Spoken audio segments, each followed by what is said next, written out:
Hello ladies and gentlemen, and welcome back to another game casted by myself. My name is Axel, and this is actually a second part of a game, so if you haven't seen the first part, go and find that game. And if you're just now stumbling across EGStrifeCro against EGDeMusliM, definitely go back to game 1. There is a link at the bottom of the screen, so click on that and let's go ahead and jump into this game that now that those guys are gone.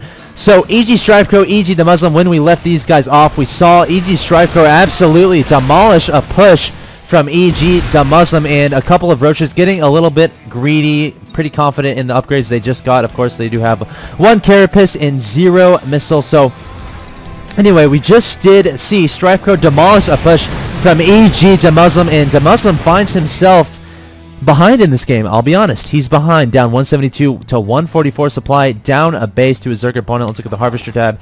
88 harvesters to 73, so deMusliM definitely on his back foot right now. Let's go ahead and see his unit composition. Just have a sizable amount of marines and tanks, and back in his base looks like a starport with the reactor producing the medevacs, some engineering bays working on those upgrades, a bunch of barracks producing those marines, and 2 factories making those tanks, 3 factories making those tanks, along with 2 more barracks on the way, and a 4th command center. So EGDeMusliM definitely try to get back into this game. Looks like we have another push coming from him.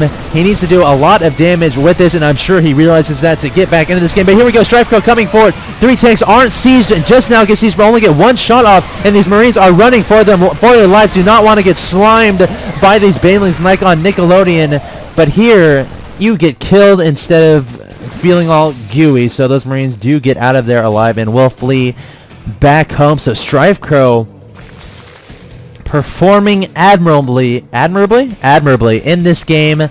Some incredible unit control there, taking out both of deMusliM's pushes thus far, and these SCVs have decided they are giving up on life, but no, they're just trying to take the gold. deMusliM's like, hey, I'm behind, I realize that, this is game 3, I have to win this game to move on, in MLG Columbus 2011, I have to take it, I have to take the gold, I have to secure it, and I have to saturate it if I want to get back into this game. So deMusliM definitely doing everything he can to remain in this tournament, well, to remain in the winner's bracket of this tournament. And once again, let me just throw out a reminder, if he loses this game, if either of these players lose this game, they will be knocked down to the loser's bracket, so not out of the tournament, but they will be out of the winner's bracket. So looks like StrifeCro doing some harassment with these Munos, do get a free tank, and I wouldn't be surprised to see him target down these engineering bays to try to get rid of those upgrades, but definitely doing a lot of harassment to those SCVs.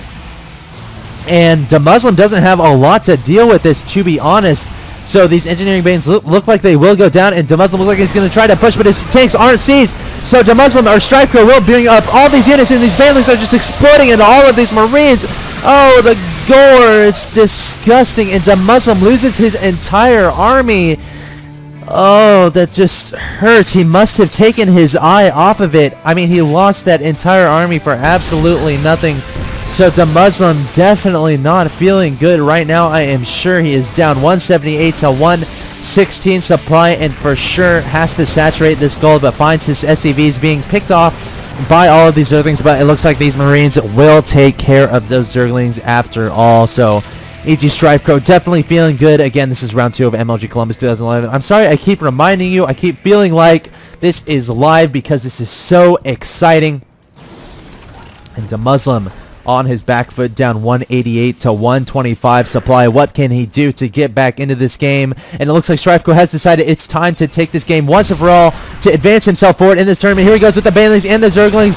The banelings are coming forward, might take out that tank. No, they're proceeding forward. The tank's just now sieging, but everything is getting destroyed from EGDeMusliM, trying to run away with his Marines and trying to split them as well as possible, but there's only so much you can do when your opponent has this many units on the field, and everything is getting destroyed from EGDeMusliM. And StrifeCro showcasing his excellent macro, excellent Zerg play in general, and destroying deMusliM forces, and it looks like he may advance in this tournament. But deMusliM not giving up, and ladies and gentlemen, I would not either. Falling back to his 3 bases.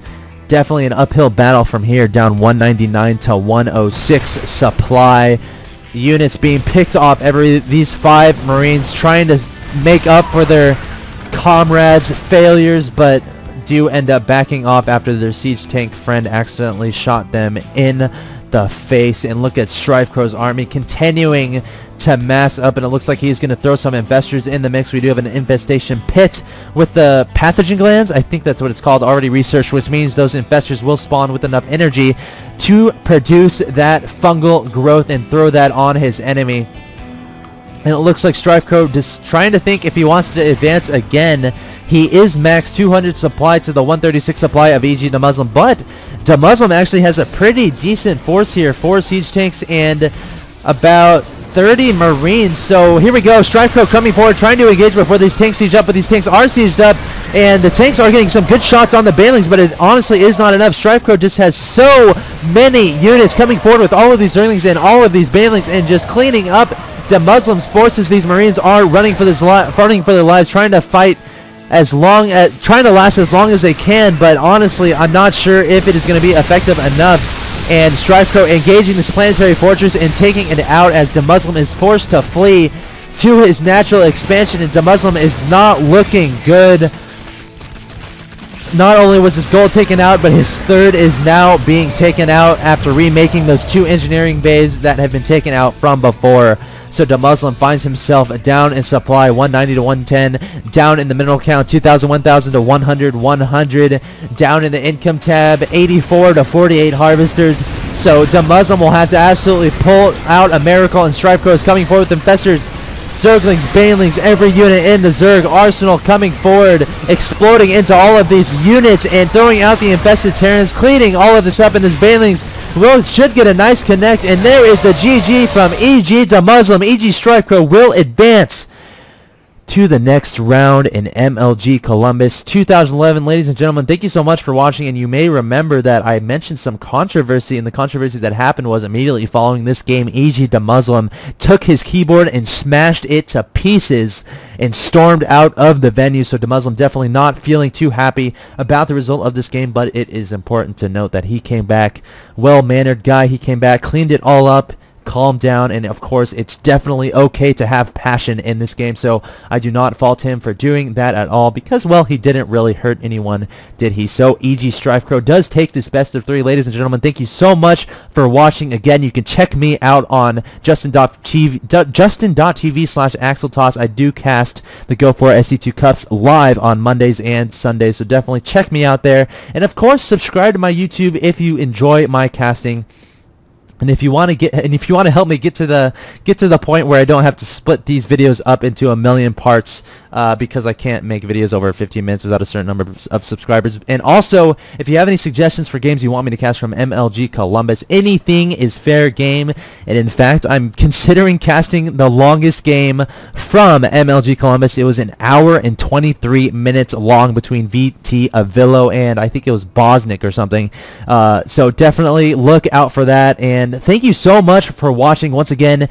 This is coverage from the MLG Columbus 2011. Of course, they were nice enough to provide all of these replays, so definitely give a thanks to them and check out MLG. So once again, thank you so much for watching.